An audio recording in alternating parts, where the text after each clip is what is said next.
Boa noite.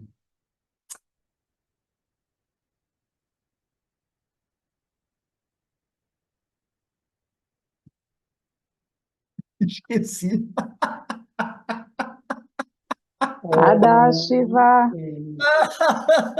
Eu estou ouvindo tanto cântico que isso aí eu esqueci. Tá bom, Então, valeu, então hoje quem vai puxar o cântico é a Betânia. Betânia. Tá bom. Tô brincando. Vai aí, Alex. Vamos lá, Betânia. Começa que eu te acompanho. Sério? Sadashiva Samarambam. Shankaracharya Madhyamam.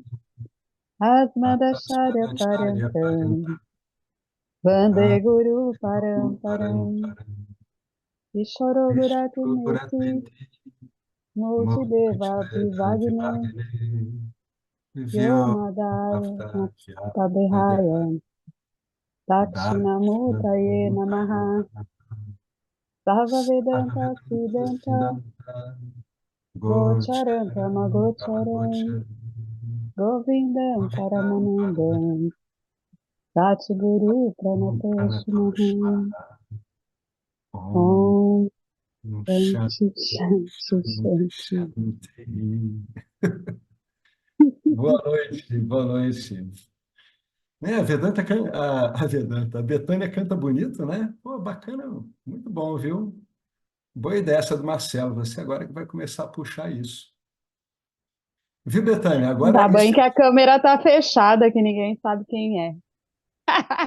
é você que Porque acha. não é o sânscrito, né? Total, assim. Então, vamos que vamos. Então, aí você agora vai ter uma coisa a mais para botar na sua lista. Você agora vai começar a encabeçar todas essas puxadas aí do canto. É o próximo item da sua lista.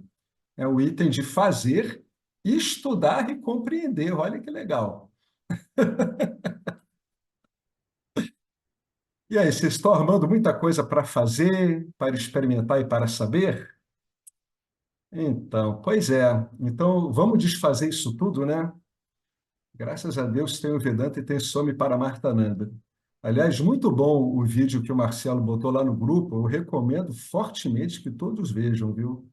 Paramartananda é um grande professor, viu? Grande professor mesmo. O James está certo, ele é ótimo. Muito bom mesmo. Sempre muito completo, né? Explorando bastante os ângulos bem, contextualizando bem. Bom, então a gente estava nas listas, né? Então, você nunca pode remover a lista. Então, se o seu objetivo é remover a lista, o negócio é não fazer, não experimentar e não saber nenhum dos itens que estão na lista, né? Você nunca pode remover essa lista fazendo o que está na lista, experimentando o que está na lista e sabendo o que está na lista. Por quê? Porque, primeiro, a lista ela é infindável. A gente não pode esquecer que essa lista responde pelos nossos karmas, né? Pelo que está estocado no nosso corpo causal, que é oriundo de infinitos nascimentos. Então, não tem fim, na verdade. Essa lista vai estar sempre passando por um download de novos itens, novos itens, novos itens, novos itens. E o outro é que o problema é que, mesmo que seja algo novo, né, em si a manifestação, a miríade de formas, né, em todos os níveis dela, formas com cores, formas de pensamento, formas de sensação, a gente pode dizer que tudo isso é forma, né? Isso é infinito. Então você não tem como se livrar desses afazeres, terminar com eles efetivamente. Na verdade, o problema não é o que você faz, não é o que você experimenta e sabe. Não, o problema é que o Jiva, enquanto Jiva, ele é um moto contínuo de experimentação, de fazer e de saber. A melhor definição de ego que eu vi até hoje é de um antigo monge budista, Adyashanti. Ego é um eterno fazer, ele é um devir, né? Nunca para, está sempre debruçado sobre um mundo infinito e tentando, de alguma forma, controlar esse mundo, obter coisas desse mundo, etc, etc, etc. Então, você nunca pode remover essa lista, fazendo os itens da lista, experimentando os itens da lista e sabendo os itens que existem para saber na lista. O que você deve saber é a causa dela. Qual é a causa da lista da qual você quer se livrar fazendo os itens dela? É que você não conhece a você mesmo. É a autoignorância, né? Sabendo o que você fazer ou não os itens da lista, experimentá-los ou não, saber ou não deles, passa a ser, curiosamente, irrelevante. E é mesmo. Fica irrelevante. Se vier, é bom. Se não vier, não faz falta nenhuma. Então, a causa da lista é a autoignorância. Quando a autoignorância desaparecer, você realmente vai ficar sem agitações. Outro significado de sem agitações é sem lista. É igual, é o mesmo significado psíquico. Sem agitações, você não tem lista por fazer, né? Com agitações mentais, ou seja, na autoignorância, procurando coisas para lhe completar, naturalmente você vai ter uma lista. Kritakrityaha é moksha. Kritakrityaha Krishna Karmakrit. Quando você ataca a vida e a ignorância, chama-se isso de vida espiritual. Essas pessoas, ele está aí comentando sobre os religiosos, aqueles estritamente religiosos, estão presas à vida religiosa. A vida religiosa também é um fazer, é um experimentar, é um conhecer. Essas pessoas nunca chegam totalmente à espiritualidade. É por isso que, para o Vedanta, a vida religiosa ela é praticamente uma vida mundana, porque ela obedece aos mesmos estímulos e configurações da vida mundana, a mesma causa. Qual é a causa da vida mundana? É a autoignorância. Qual é a causa da vida religiosa? A permanência dela também é a autoignorância. Claro que vocês não vão falar para ninguém religioso isso, né? Pelo amor de Deus, não vão perturbar as pessoas que você se arriscam a apanhar, né? Literalmente. Então, deixa as pessoas quietas, né? Mas a gente tem que ter isso muito claro. Essas pessoas são fortemente criticadas aqui na Upanishad. Quando essas pessoas religiosas são questionadas, devemos lembrar que o Veda não está pedindo para abandonarmos a religião. Se um estilo de vida religioso pode perpetuar o samsara, e, na verdade, perpetua, o estilo de vida não religioso é pior, porque um estilo de vida não religioso piora o samsara, né? Ele deixa o samsara mais difícil. A gente sabe disso. Qual é a base de um estilo de vida genuinamente religioso? É a devoção.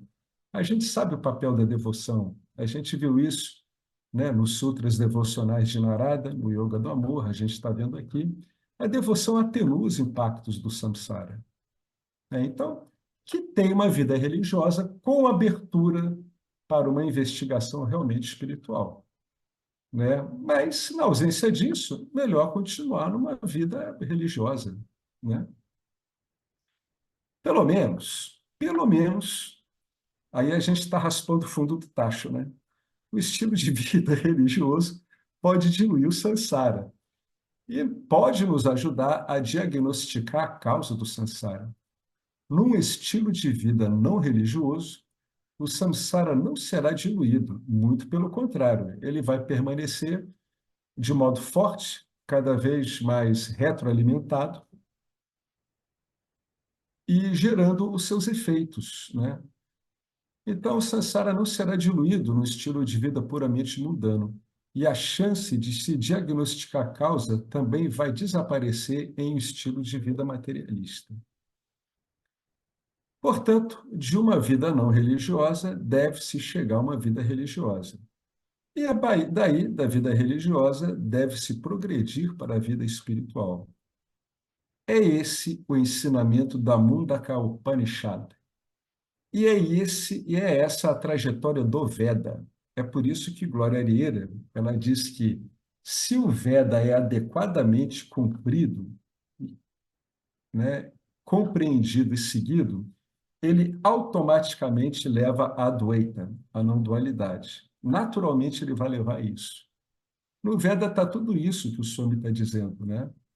Você vai para uma vida religiosa, do jeito que lhe couber, e dessa religiosa você deve entrar na vida espiritual, né? A base da vida espiritual é o autoquestionamento, a autoindagação, Atma Vichara. Esse é o ensinamento da Mundaka Upanishad. Bem, já que a gente está falando de definição de vida religiosa, a vida religiosa é uma atitude em relação à vida. Qual é a definição de vida religiosa? É uma atitude adequada. O que que expressa essa atitude adequada que a gente está tratando aqui em termos religiosos? Panchamara e Agni, os 5 grandes rituais. Esses 5 grandes rituais colocam na vida da pessoa os seguintes fatores: Deus, a escritura, o respeito, né, e a consideração pelos genitores, pelos antepassados, pelo ambiente, pela sociedade. Então, essa é a atitude adequada. Você inclui, né, nas equações do seu ego todos esses fatores. E todos esses fatores fazem você relativizar as demandas do ego, todos eles, né? Você inclui o fator Deus, relativiza as demandas do seu ego. Você inclui o fator estudo da escritura, mais ainda, né? Você inclui a reverência aos antepassados, o respeito aos genitores, mais ainda. Você passa a dever algo a eles. A gente é visto assim. Inclui algo em relação ao ambiente, animais, plantas, o entorno, finalmente a sociedade. Tudo isso, de uma certa forma, redimensiona o seu ego, o seu ahānkara, de modo que ele se porte em relação à vida com uma atitude mais adequada. Então, continue com essa atitude adequada, mas aprenda a se graduar em espiritualidade. Aqui, a Upanishad condena aquelas pessoas que são religiosas radicais e se recusam a vir para o Vedanta. Não queremos saber de aulas. Continue na vida religiosa, mas a espiritualidade ela começa com o quê? Com ouvir, refletir e depois uma contemplação, meditação no seu dia a dia, usando os ensinamentos que você ouviu através de Shravanam, os quais você tirou dúvida através de Mananam, e agora você vai aplicar isso como uma contemplação. Para quê? Para discernir o que que é real do que é irreal na sua experiência diária. O nome disso, Nididhyasana, né? Isso é muito importante. Então, a vida religiosa, a vida espiritual, realmente ela começa como educação, é um programa de educação espiritual propriamente dito. Não só essas pessoas não compreendem isso, elas se recusam a aprender com os outros também. Então, é isso. Tá? Estão aí numa vida samsárica, religiosa, onde procuram se situar, né, basicamente surfando as ondas de Sattva-guna, mas também é uma vida sansárica. Uma vida religiosa não tem como resolver a dualidade, né, devocional clássica. Eu aqui, Deus lá. Eu já comentei aqui, quem lê os poemas de Rumi, um grande poeta sufi, né? O sufismo é o ramo do autoconhecimento do islamismo, do Islã. O Rumi ele aparece como um devoto assim nos poemas dele, apaixonado. E nos poemas dele há profundos desesperos quando ele se sente separado de Deus. Isso não vai ser curado, não vai ser resolvido pela permanência de uma posição dual.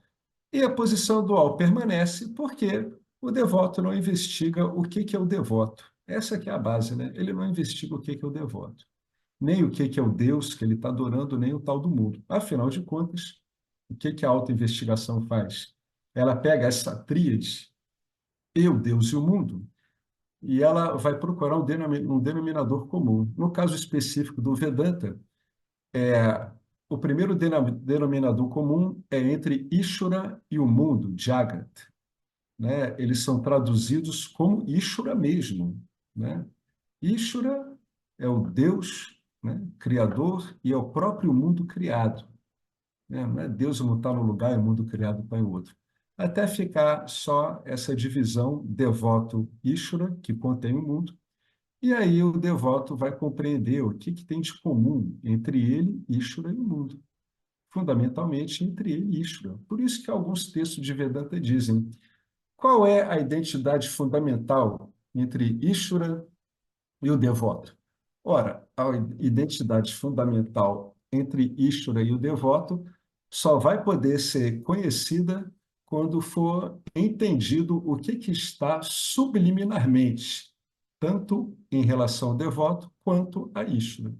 Essa base subliminar comum é que vai terminar com uma dualidade sujeito-objeto, né? O devoto e Deus. Porque, querendo ou não, numa devoção dual, inevitavelmente, o devoto ele é obrigado, até pelo modo como ele expressa a devoção, em objetivar Deus. Ele é obrigado a isso. Por isso que as religiões hindus elas têm tantos Ishtadevatas, né? Bom, agora ele vai falar sobre 4 tipos de indivíduos, né? 4 tipos de indivíduos. Uma pessoa classificou a humanidade assim, e é tudo muito cuidadosamente apresentado. Já falei disso há algum tempo atrás. O primeiro tipo, isso aí se aplica a qualquer coisa, tá? O primeiro tipo é aquele que não sabe e não sabe que não sabe. Não saber significa simplesmente não saber mesmo. Aí ele brinca aqui, fale a pronúncia correta, não é nariz, é saber. Ele está brincando, né? Porque em inglês, saber é to know, e o nariz em inglês é nose. Só que o indiano, falando inglês, acaba saindo nose, nose. Eles falam de um jeito muito engraçado, né? Eles botam a língua no teto da boca. Então ele está brincando com o sotaque indiano ao pronunciar em inglês as palavras to know, saber, e nose, nariz. Então, não saber significa não saber mesmo, né? Aquele que não sabe e não sabe que não sabe. Ele não sabe, ele está completamente abstraído do assunto. Ele não sabe e não sabe que não sabe, né? Aquele que sabe e não sabe que não sabe, para esse tipo de ensino e para muitas coisas da vida, é um tolo, evite-o. Esta é a primeira instrução. Ele não é melhor nem pior do que você, ele é a mesma coisa, mas a mente dele se comporta de um modo tolo. Não sabe, além disso, não sabe que não sabe. É totalmente inconsciente, né? Essa é a primeira instrução. Qual é o segundo tipo? É aquele que não sabe e sabe que não sabe. Esse é o que o Vedanta chama de ignorante, tá? Esse é o auto-ignorante. É a isso que se refere a ignorância. Ele não sabe, a pessoa não sabe e sabe que não sabe. Esse aí tem que ser ensinado. Esse é que é o fundamento desse ensino, né? Ensine-o. Esse ensino é para ele. Ele não sabe e ele é ciente de que não sabe. O terceiro grupo de indivíduos é aquele que sabe e não sabe que sabe. Isso ocorre também. É como se ele tivesse adormecido. Ele está adormecido como Anjaneya, desperte. Aquele que sabe, mas não sabe que sabe, está adormecido, acorde. A história de Anjaneya ele era um semideus, né? Meio homem, meio macaco, né? É o Hanuman do épico Ramayana, né? Quando Anjaneya nasceu, ele tinha propriedades divinas, uma delas era voar. E Anjaneya era uma criança e ele se precipitou em direção ao sol, querendo morder o sol, porque ele achou que era uma manga. Então, o sol ficou furioso com isso. Indra apareceu e detonou Anjaneya, fulminou ele com um raio, né? Aí eu não sei quem é que foi que teve pena de Anjaneya e ressuscitou ele, né? Ressuscitou ele, mas tirou alguns poderes dele e fez com que ele esquecesse o passado dele. A partir dali, Anjaneya ficou conhecido como Hanuman, né? E é no épico Ramayana que Hanuman vai entender o passado dele e de onde ele veio. Então ele está adormecido, no fundo ele sabe, né? Lá no fundo, inconscientemente, ele sabe que sabe, mas ele esqueceu. Acorda ele, tá? E, finalmente, tem aquele que sabe e sabe que sabe. É o sábio. É o sábio das escrituras. É o professor, é o acharya, né? Aprenda com ele, né? Aqui é Anguirás, né? Anguirás aqui é o sábio, é o professor. É ele. Uau, Oi? esse terceiro tipo eu também posso dizer, por exemplo, que como eu, assim, estudante de Vedanta, eu sei, mas em alguns momentos eu não lembro que eu sei. Eu sei que quem sou, né? O que sou, mas em alguns momentos eu não lembro. Eu posso considerar isso, porque não como quarto, mas como terceiro. Eu não sei. O que você acha? Eu acho que talvez, não sei, estou pensando. A gente não vale, a gente está submetido ao ensino. Mas às vezes é porque assim, tá falando, você sabe, mas está adormecido, né? É o terceiro tipo. E aí eu fico pensando, às vezes eu fico adormecida por Sansara, eu sei, mas às vezes fico adormecida. E aí falo, pô, como eu me confundi de novo? Como se Eu ficasse acho, adormecida. eu acho que nesse caso é mais um caso de nididhyasana, né, do que categorizar a gente entre esses tipos aqui, né? É mais uma questão de aplicar o nididhyasana. Você não esquece, você só não está aplicando, só não está contemplando adequadamente. Tanto não esquece que sabe que esqueceu. Quem esquece e sabe que esqueceu, não esqueceu. Pode não lembrar o que esqueceu, mas sabe que esqueceu alguma coisa. Aqui no caso de Anjaneya, é realmente uma pessoa que ela esqueceu mesmo. Ela está esquecida, ela vai ter que ser lembrada de algum modo, né? Esse caso que você falou aí você sabe que você esqueceu alguma coisa. Então, no fundo, você não esqueceu, só precisa procurar, né? E aí, como tem recurso para isso, aí precisa aplicar. Mas isso é assim mesmo, isso vem em ondas, né? A pessoa passa um tempo, parece que ela está meio fora, mas ela sabe que não é assim. Aí depois aparece claramente para ela como ela é. E fica assim, é tipo uma gangorra mesmo, até que vai ficando cada vez mais sólido, entendeu? Pelo que eu estou vendo, tem algumas coisas que devem vir à tona na contemplação, né? Às vezes é o processo todo. Você vai, você ouve de novo uma coisa que você ouviu milhões de vezes. Aí, por algum motivo, vai aprofundando aquilo. É como se agora, depois de aprofundar muito, você conseguisse remover dúvidas mais profundas, né?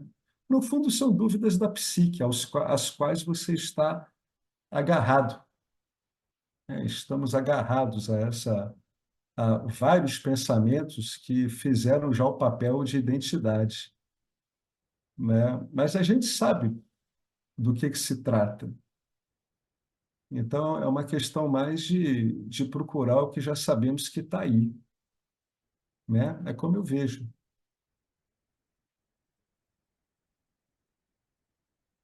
Beleza?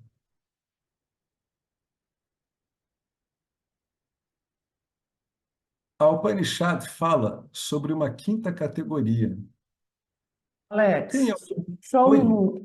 Eu lembrei-me, você se lembra que há uns tempos atrás, há um bom tempo já, nós lemos, a gente falava daquele efeito vagalume, eu acho que tem a ver isso que a Betânia está falando, Sim, é assim né? mesmo. Indo e vindo. Mas isso é normal. É o Indo e vindo. vagalume, né? Aquele efeito vagalume. Eu vou dar uma Ele, pesquisada aí, daqui a pouco eu... ele liga a luzinha e fecha. Tum, tum, tum. Na verdade, é simplesmente eu me identifico com o meu corpo, com a minha mente, aí desidentifico, me identifico, desidentifico. É como se em alguns momentos esse programa é, toma conta, né? É comum. Mas você sabe o que que tem uma coisa aí que tem que ter atenção? a pessoa acha que é como se ela voltasse ao que ela era antes. Não, não é isso. Isso aí, esse movimento pendular existe para movimentar suas identificações, entendeu? Porque tem identificações que são mais profundas.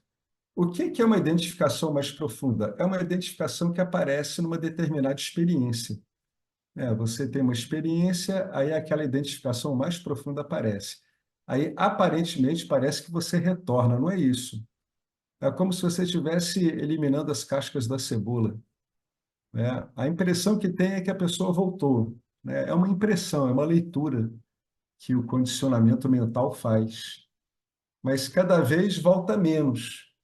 Quando volta esporadicamente, né, como fala o Swami Paramarthananda, com aquele movimento FIR, o método de averiguação FIR, mas volta em recuperação muito rápida, aí o que que vai se dizendo da pessoa? É que é uma pessoa que está cada vez mais estabelecida em Brahman, né?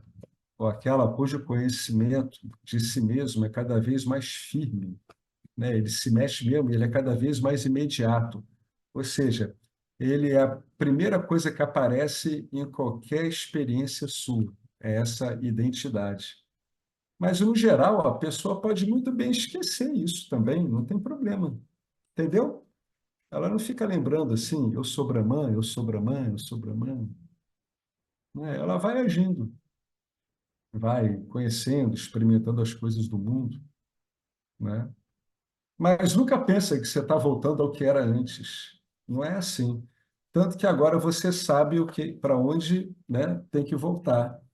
Então, não esqueceu nada, está atribulada por uma identidade, entendeu? Mas olha só, essas atribulações, elas apenas atestam a qualidade do mundo erguido por Ishvara. Ele tem que ser muito bom mesmo. A mesma força que faz com que você se identifique mantém o planeta orbitando por eons, uma galáxia, e depois elimina essa galáxia. Então, é um sistema muito poderoso, né?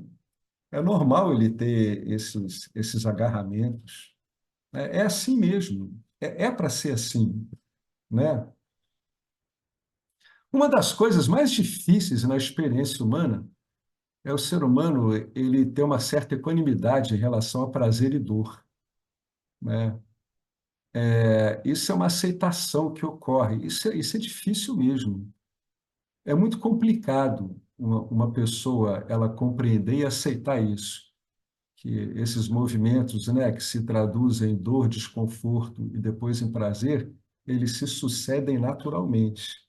No caso do autoconhecimento, esse movimento ele acarretaria apenas dor, não sofrimento, né? Porque a pessoa se autoconhece, ela não tem mais sofrimento, porque ela não anseia por nada. O sofrimento, o samsara, no fundo, é o anseio por algo, né? Esse anseio desaparece, mas a dinâmica dor-prazer continua, né? Aceitar essa dinâmica dor-prazer ajuda muito a equanimidade, né? E aí, então, vai também ajudar bastante a investigação, entendeu? Fica mais fácil discernir. Meditar sobre a dor e o prazer como algo inerente a qualquer criatura viva, qualquer jiva do planeta, seja uma planta, seja um sábio, ajuda muito na equanimidade. Beleza? Mas é o Eu efeito encontrei, pirilampo. É o efeito pirilampo aí do Marcelo mesmo. eu encontrei, ó, a essência da iluminação, tá? Lição 10, quando trata das cordas, tá? E Das o quê? as cordas são as Ah, as duas, né, cordas. que amarra. Aham. E o outro é no experiência e conhecimento, tá? Capítulo 2.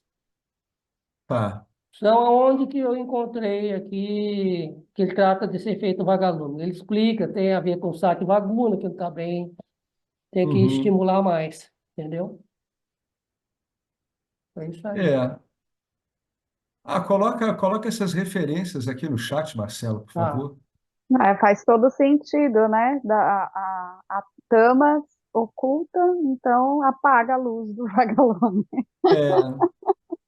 É, O Rajas projeta, então fica piscando. E Sátiva é, daí não pisca, né? o Igual Rajas. aquela analogia do lago, né? É, uma das coisas que ajuda nisso é ver tudo com equanimidade, né? Que é um valor satífico bem forte, né? Outra coisa, assim, às vezes, é você fazer uma Upasana, um Karma Yoga. Tudo isso aí vai estimular, né, uma mente satífica. Ele até fala isso mesmo, tem que partir pro Karma Yoga e tal. A gente olha com calma depois. Eu vou colocar a referência aqui. Coloca assim, é importante. Agora, é aquela coisa, isso é normal, tá, Betânia? Isso é comum, é extremamente comum, né? Pode fazer essa abordagem, né? Como o James fez pelos gunas, ou pelos valores, né? E junta isso com o Gnana Yoga. Quando você sentir que a mente deu uma quietada, aí você investiga, né? Mas realmente o que não dá, isso assim, tecnicamente muito difícil, é sair de tamas para investigar em sattva. Isso aí é meio inviável, né? Você tem que fazer alguma coisa com rajas aí, não sei. Corre na areia da praia, faz um vôlei, eu não sei, limpa alguma coisa, vai cozinhar. Não, eu Esse fico tranquila, Tamas quase não me visita, então o negócio é, já é direto, é Rajas. é direto, né? Então, é Mas Rajas para então, Sátiva. a partir de rajas, você consegue usar bem o Karma Yoga, né? Consegue usar muito bem. E depois de um bom Karma Yoga, aí pode fazer um passe, né? Recitar os nomes de Deus. É bom. Eu estou fazendo isso há um bom tempo. Funciona, cara. Impressionante. É uma tecnologia espiritual. A gente não sabe como funciona, mas que funciona, funciona. É bem eficaz, deixa a mente bem satírica. Ele destaca que, ele fala assim, que o problema é que você está preocupado em se livrar das vasanas, ao invés de meditar no ser. Ah, Então, olha ele aí, vai ó. explicar.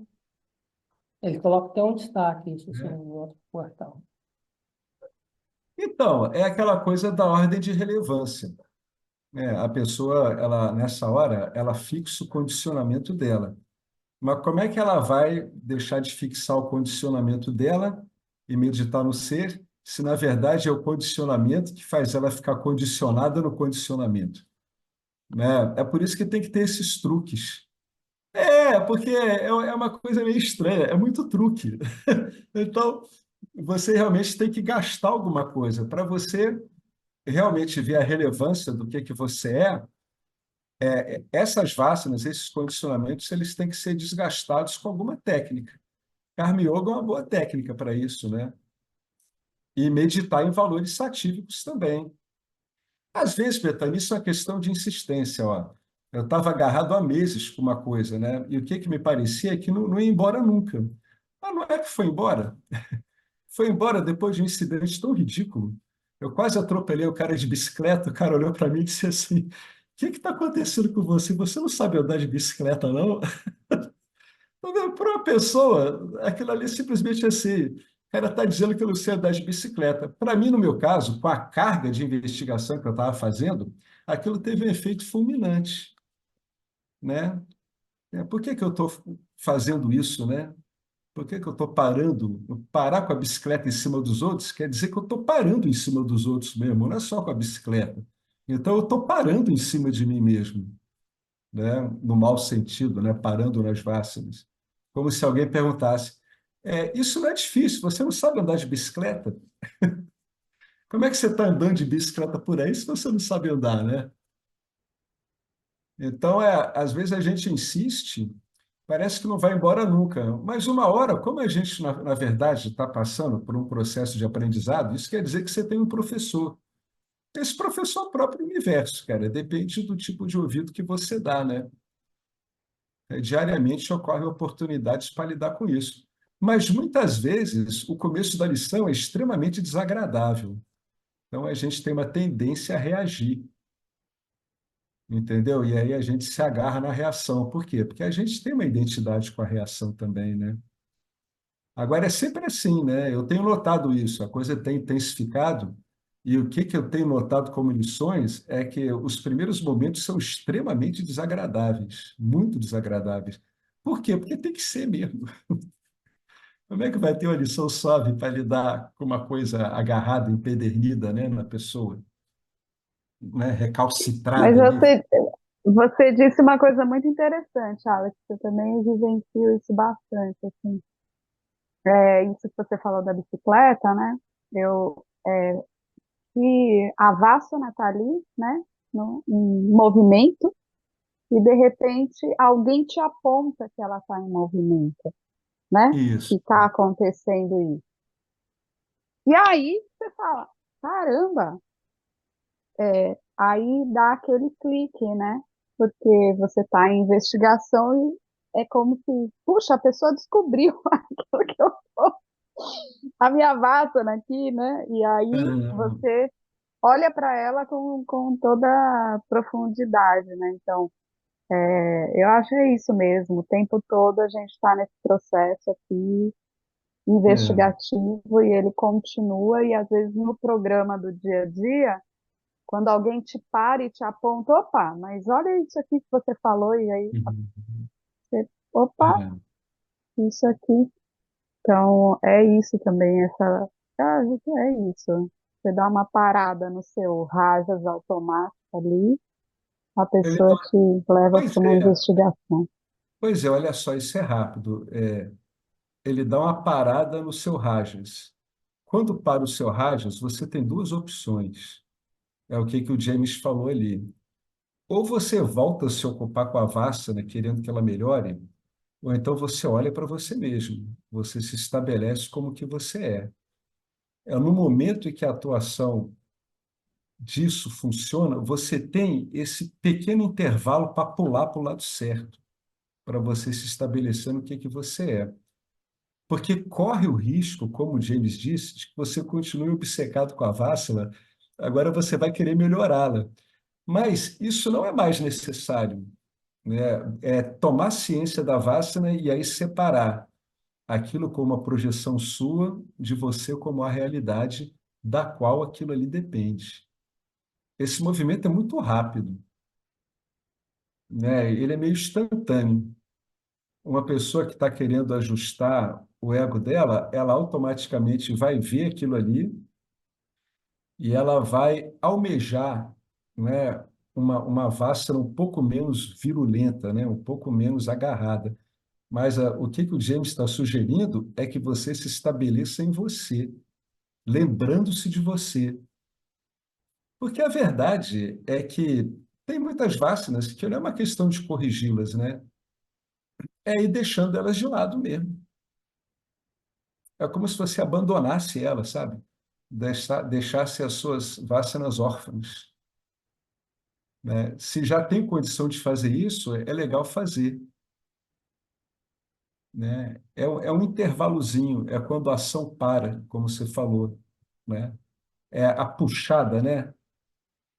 O pull, como se fala em inglês, o pull da Vassana, né? Aquela puxada, a tração dela para o clinch, o agarramento dela para, aí nessa hora você vê, caramba, peraí, isso aí é só um condicionamento, né? Eu é que estou dando vida a isso, isso está aí por causa de mim, né? Eu que estou iluminando isso aí tudo.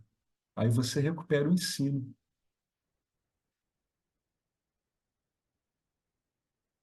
Aí, bacana, ó. Tá aí, ó. O efeito vagalume, tanto na essência da iluminação como a experiência e conhecimento. Valeu, Marcelo, obrigado.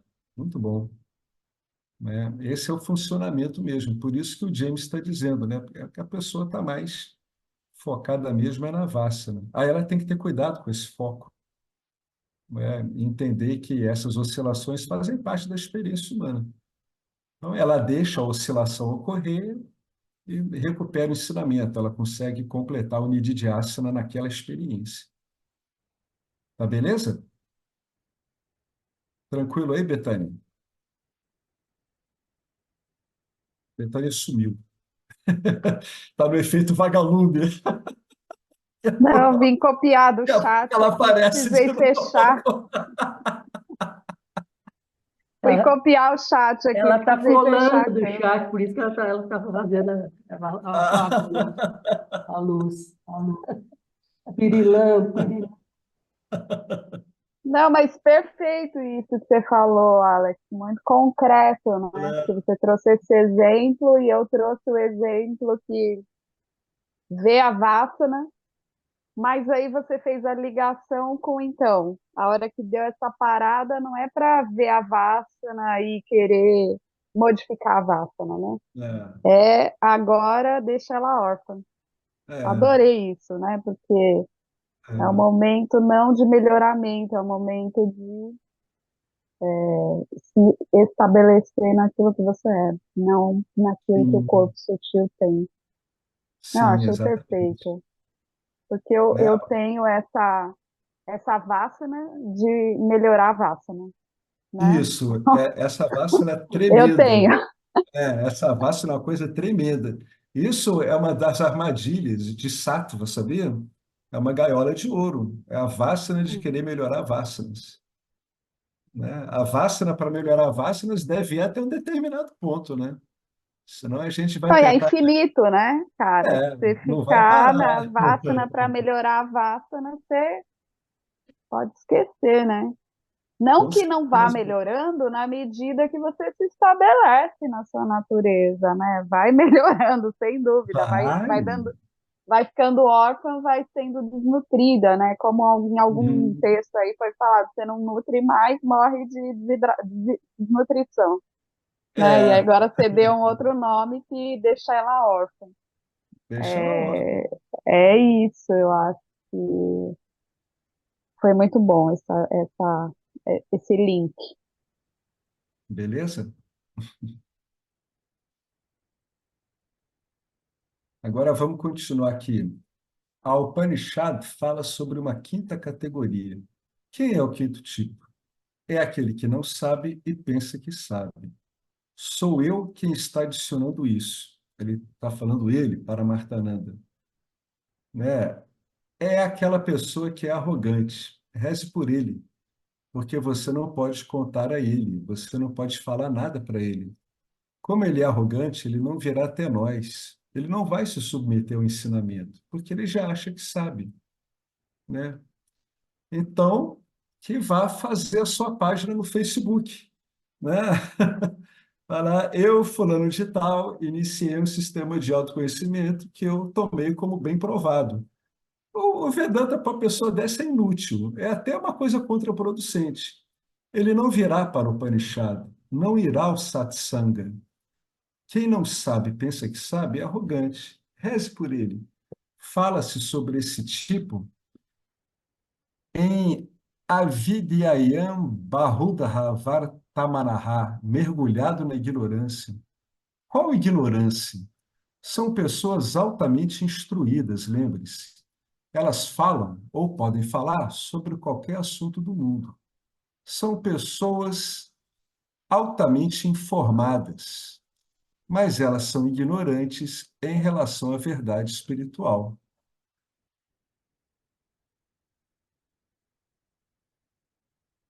Portanto, a Vidyayam Bahuda Vartamaraha, aí tem essa coisa enorme aqui, elas são crianças espirituais e pensam que têm uma vida muito boa, sem saber que sua boa vida se deve ao da karma favorável. É naquele momento. Por isso que eu falei que a gente tem que aceitar as oscilações de dor e prazer, porque elas são inevitáveis, né? Então a pessoa acha que devido a isso, né, ela não vai ter mais desprazer na vida, ela está muito bem. Não, isso é impossível ficar assim o tempo todo. Não sabemos por quanto tempo o prarabdha favorável vai durar. Elas também não sabem, né? Então, não tem muito o que se fazer sobre isso, né? Uma pessoa dessa nunca, mas nunca, nunca vai vir estudar Vedanta, nunca, em hipótese alguma. Não tem nem como. Bom, E aí ele continua falando do verso, né? Ele cita mais esse verso aqui e diz o seguinte: essas pessoas, aí ele pegou esse verso e ele adaptou ali para a tal da lista, né, que ele está usando como uma analogia para esses afazeres infindáveis, né, para eu ter o que há de melhor para mim, para eu estar sempre em prazer, né? É engraçado isso, né? Mal entendido é o ser humano que quer estar o tempo todo em prazer, né? Mas eu já vi um estudo médico. Se você começar a ter prazer o tempo todo, seu corpo não aguenta, sabia? Você vai acabar tendo um troço. Se você só tiver desprazer também, olha como é que Deus é sábio.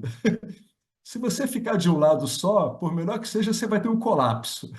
Se você ficar do outro lado, por pior que seja, você vai ter um colapso também, né? Falando em termos eletrolíticos, bioquímicos, não vai dar certo isso, né? Então, elas estão envolvidas no cumprimento de sua lista tríplice. Tríplice, você entende? As coisas a serem conhecidas, feitas e vivenciadas.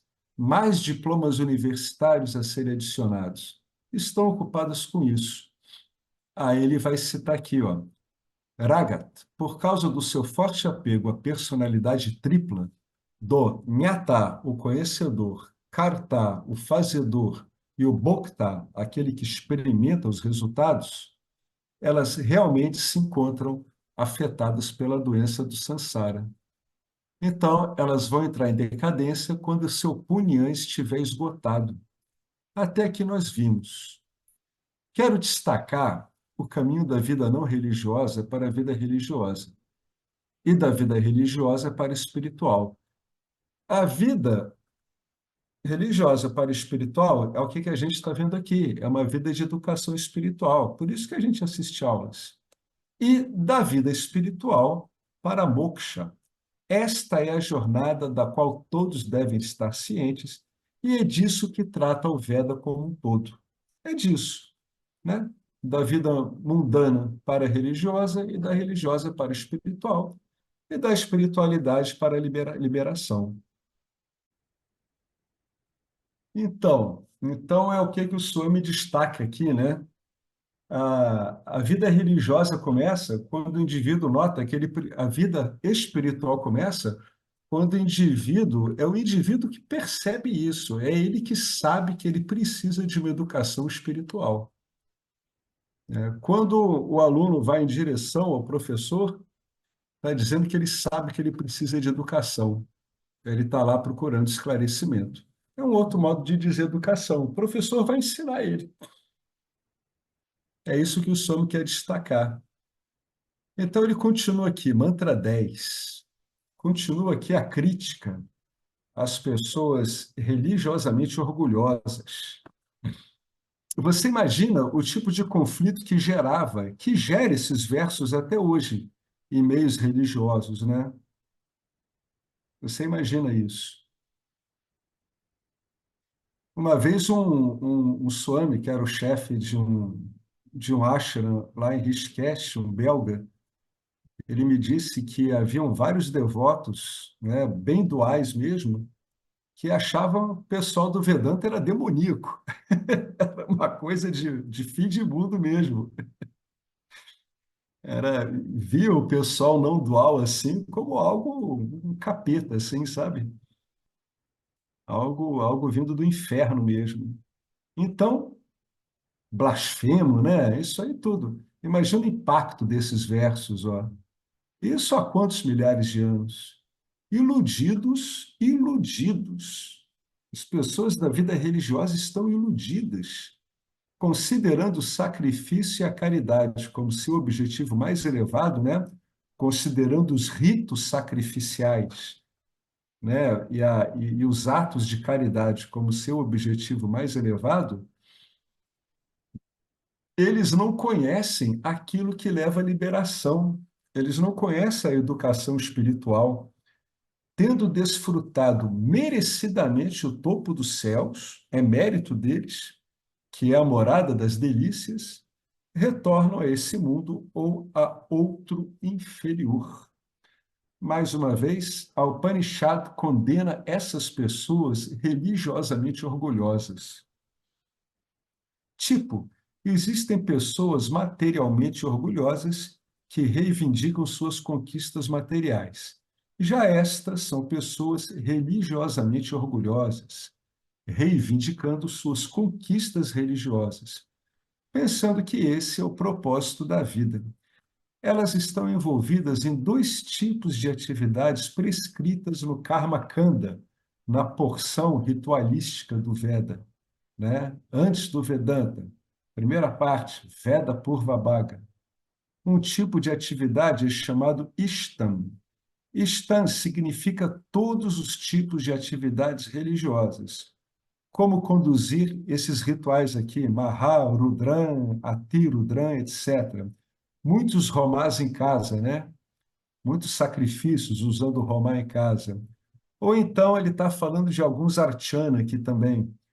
E esses indivíduos fazem isso aqui, ó, Kumbhabhishekam, que é a consagração por se aspergir água sagrada, né? É quando o sacerdote chega nos devotos ali e asperge eles com a água do Ganges. E todas essas coisas, né? Porque eles têm muita riqueza. Não estamos, né? O que tem muita riqueza? Esses rituais, eles têm muita riqueza em si, têm muita riqueza devocional, né? Não os estamos condenando. Mas o que a Upanishad diz? Ela diz que agindo assim, eles estão presos como se isso fosse o máximo, né? Não estão livres do samsara. Não estão livres do samsara, assim como os devotos que eles estão ministrando todas essas bênçãos. O devoto ali e o religioso estão ambos no samsara. Esse tipo de atividade religiosa é chamado ishtam. A palavra ishtam é derivada da raiz yad, yadi e agarrar. A palavra ishtam tem outro significado. Ishtam significa o que eu gosto. Isso é derivado da raiz ish, desejar. Aqui, nesse caso, ishtam é derivado de yad, realizar ritual. Tá? Ishtam é definido no Shastra, na escritura, como tudo isso aqui que a gente já viu, né? Agnihotram, Atityan, a gente já viu isso aqui tudo lá em cima, né? Rotran nós fazemos. Veda Dhyayanam, organizando Veda, Parayanam, etc., nós fazemos. Tapa, aqui, significa vários tipos de rituais. Ekadashi, Upavassa, Shiva Ratrihi, Upavassa, e vai por diante, um monte de rituais. Né? Tudo aquilo que está prescrito para aquele que leva uma vida religiosa. Né? Um sacerdote, é isso que ele está falando. Ele está falando de sacerdotes e dos seus devotos mais fiéis, né? Que usam, que nesse caso, usam tudo isso como uma forma de orgulho pessoal. Eles estão buscando aqui, na verdade, é uma virtude, né? Mas estão buscando uma virtude para se vangloriar da virtude. Todos esses tipos de coisas, essas pessoas seguem. A Titian, eles realizam a Titri regularmente. O que é a Titri? Ó, a Índia é cheia disso. A Titri é quando um hóspede não convidado, ele aparece lá na sua casa, possui direito à hospedagem, por quê? Porque ele chegou na hora das refeições. Então, ele chega na hora da refeição, ele vai ser servido e, além disso, ele tem, né, esse direito à hospedagem. Então, o dono da casa, o Grihasta, pergunta para ele: você quer realmente pernoitar nessa casa? Você está precisando? Então, são uma série de práticas religiosas que são bonitas, mas a gente tem que ver aquele que faz essa prática, se ele está querendo alguma coisa para ele, se ele está querendo algum status, alguma posição para ele devido a isso. A gente sabe como isso é comum, né? Então, eles servem refeições. Todas essas coisas estão sobre isso aqui, estão, mas eles não usam isso para espiritualidade. Esse que é o problema. Está vendo? Eles não usam isso para espiritualidade, eles usam isso para se vangloriar da sua posição como religiosos. Esse que é o problema. Eles fazem estão. E portanto, né, ele está descrevendo tudo que está nesse verso que a gente acabou de ler. Portanto, significa variedade de serviços sociais, né? Aí ele cita um monte aqui deles, tá? Esse Vapikupta Tadakadi significa cavar poços, perfurar poços, tanques, até lagos, etc. Construir escolas, orfanatos, casas de repouso para peregrinos, templos e fazer esses kumbhabhishekans, né? Que a gente viu aqui em cima o que que é aspergir a água, né? A água sagrada para os devotos. Tudo isso está sob essa palavra aqui de cima no verso, Purta Karmani. Eles fazem isso. Isso é apenas um trampolim para a espiritualidade que eles não conhecem. Não só não conhecem, como eles veem isso como um fim em si mesmo, né? Isso não acontece só com religioso. Tem muita gente que faz doações, né? Constrói escolas, tudo, e você tem que botar o nome da pessoa na escola, tem que botar o nome da pessoa na praça, né? Eu, fulano de tal, fiz essa praça porque eu sou um cara muito legal, de preferência se lembre em votar nos meus correligionários na próxima eleição, e por aí vai. Gente, isso é comum. Nessa dinâmica do Giva, isso é inevitável. Por isso que ele está dizendo aqui, ó, eles não conhecem, entendeu? É apenas um trampolim para a espiritualidade, mas eles não sabem disso. Na verdade, não têm nem ideia de que é isso, né? Estão muito envolvidos com as suas vássaras, Betânia. Os caras estão envolvidos com as suas vássaras de autoglorificação. Assim como, às vezes, a gente fica envolvido com nossas vássaras querendo melhorá-las. A vássana, ela é muito forte. A pessoa tem que saber compreender a intensidade da força e a precisão com a qual ela está lidando, né? É um anzol, é para pegar mesmo, é para valer. Não é uma brincadeira, assim, é para agarrar a pessoa mesmo, né? Se a pessoa está ciente que é uma várzea, ela vai sentir a puxada daquilo e vai ver, caramba, eu não consigo tirar esse encosto do meu lado.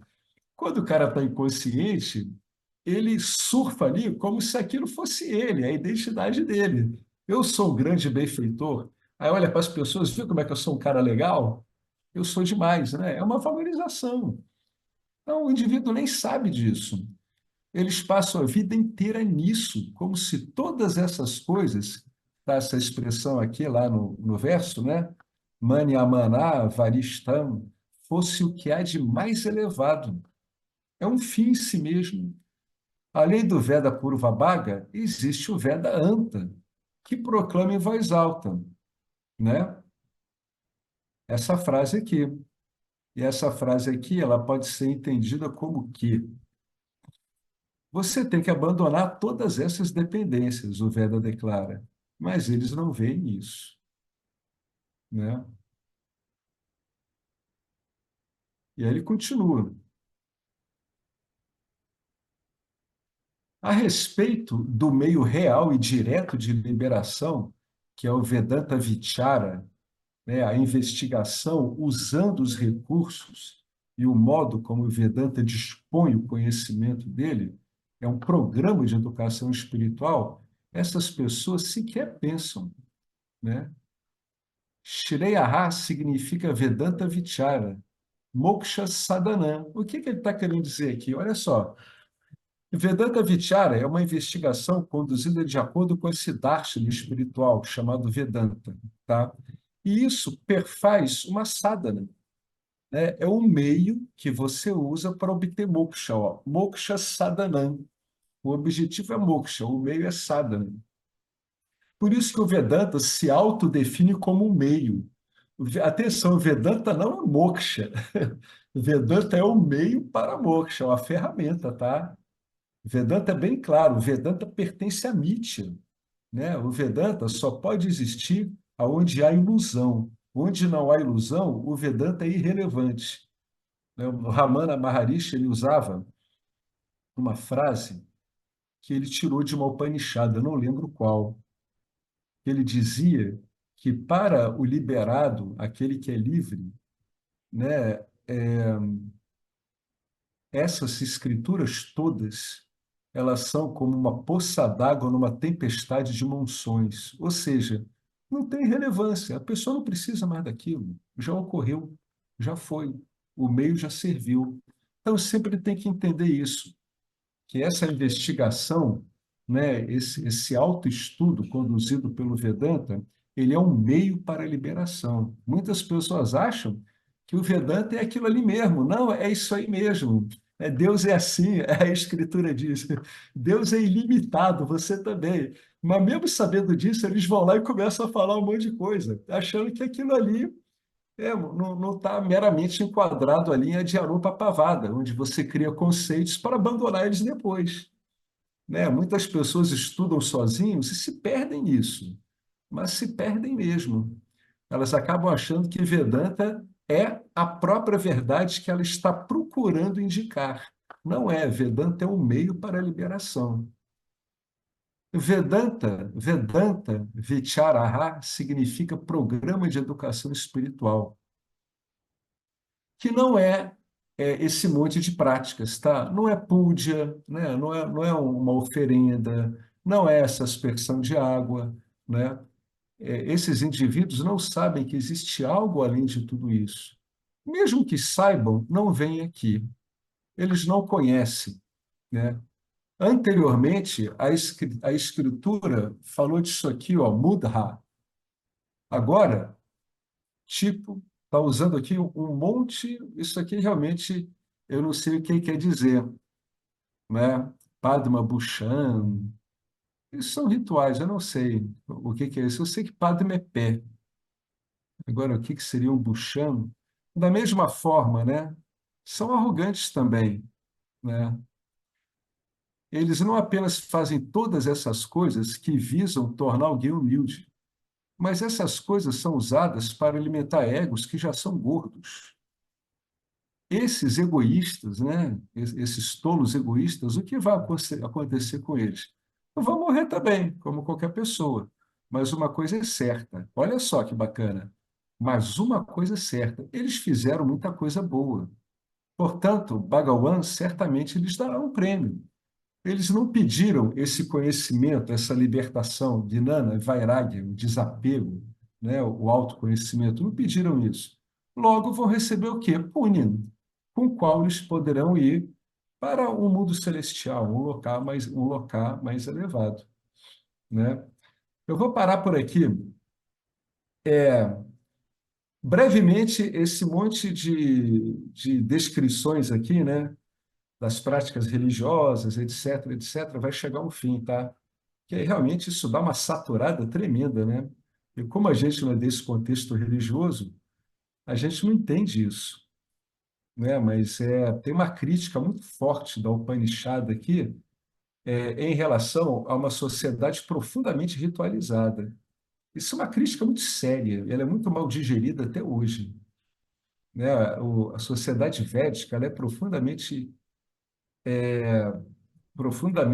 ritualística, né? E o que as Upanishads falam é que as pessoas estão paradas aí no ritualismo, quando o próprio Veda ele diz para continuar. Essa que é a crítica. Mas é que essas conjunturas ritualísticas, elas têm o seu papel no poder religioso, etc., né? Então a gente tem que entender isso também, né? Então a gente vai ver aqui, né, esses dois tipos de viagem após a morte. Eu vou deixar gravado aqui. Deixa eu ver em que página é isso. E aí a gente recomeça na semana que vem, se for o que for para ocorrer. Então, página 102.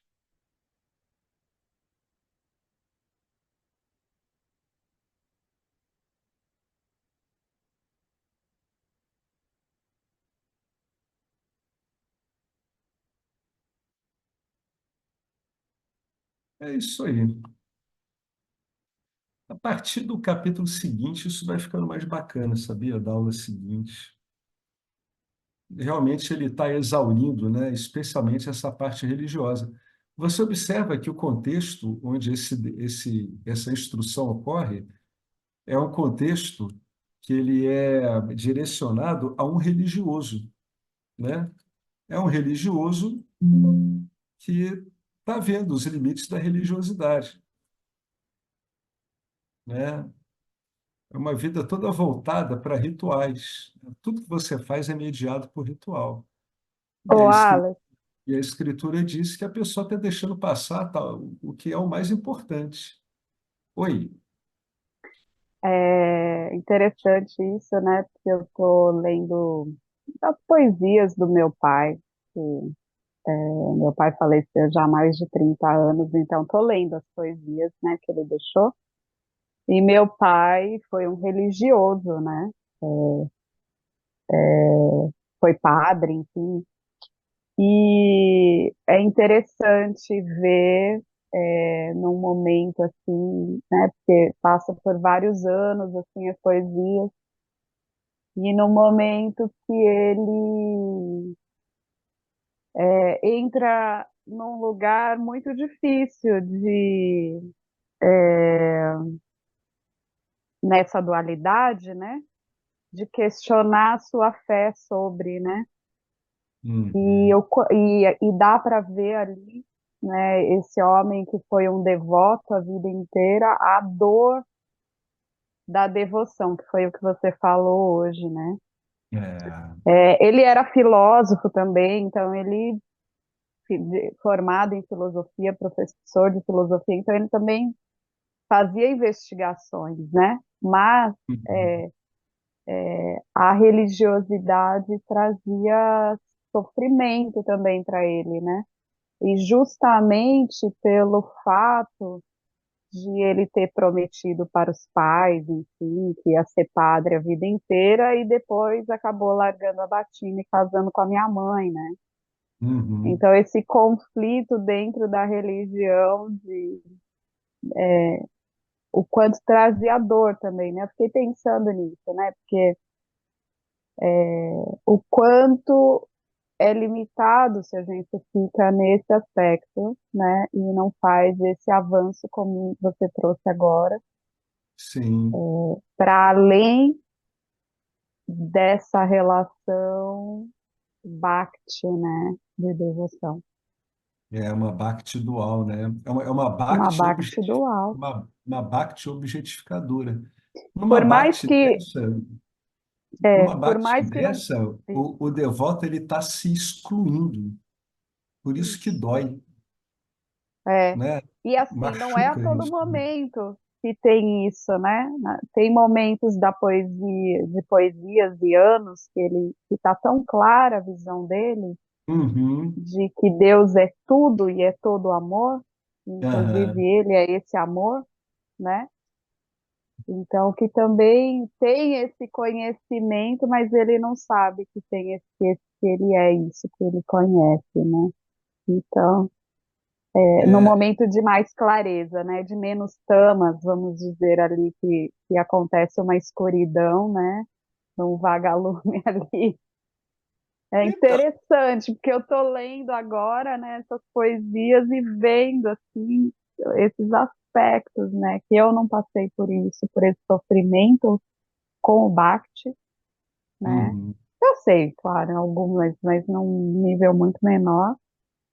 E você falando hoje, eu lembrei muito isso, que eu tô lendo, assim, ano a ano, tô achando interessante. É uma posição dessa, onde o indivíduo ele objetiva Deus, ela tem todos aqueles três defeitos que a gente viu, né? A prática devocional, ela é prazerosa e ela tem momentos de dor, né? Número dois, ela não traz plenitude para a pessoa, ela vai estar sempre insatisfeita. E número três, aí é o que o Swami está falando aqui, ela tem o potencial de deixar o cara adicto, né? O cara fica viciado naquilo, ele pode ficar viciado, né? Numa prática religiosa assim. Então ele acaba fazendo o que todo Sansari faz, é tudo a mesma coisa. Por isso que para o Vedanta isso não é espiritualidade, porque a mecânica do funcionamento é a mesma, né? Você, tudo bem, fez uma grande coisa, você pegou todos os objetos do mundo e reduziu a um Deus de adoração, mas continua sendo um objeto, né, cara? E você, então, continua sendo um fazedor, um desfrutador, um conhecedor. né? Você continua sendo um jiva limitado que tenta suprir a sua limitação através da devoção. Mas, mil vezes a devoção, né? Pelo menos ela estabiliza a pessoa, né? Ela pode levar um questionamento. O seu pai levou um questionamento. De repente, o seu pai é aquele terceiro caso, né? Ele sabia, mas se esquecia de que sabia. Então, de repente, ele teria que ter contato com um meio de conhecimento como o Vedanta. Não estou querendo dizer só o Vedanta, mas como o Vedanta, né? Ele sabia, mas ele se esquecia, até que virou uma decepção, né? É isso aí. Para você ver, né? A trajetória do Giva é uma trajetória difícil mesmo. Ela não é brincadeira mesmo. É uma trajetória sempre na borda de uma navalha, né? O tempo todo. É uma coisa muito estranha. Até que a pessoa consiga se ver adequadamente, ela só vê as coisas escapulindo, né? É muito estranho, né? É um mundo muito fugaz, assim, muito diluído, né? Não tem base nenhuma, né? Tem um verso muito bonito do Shankara, eu vou botar aqui, vou falar rápido aqui para ele, que ele está no próximo capítulo, mas é quando às vezes a pessoa ela perde, né? Ela não vê a relação entre esse tipo de pergunta e o salto para a espiritualidade mesmo, né? Quer ver?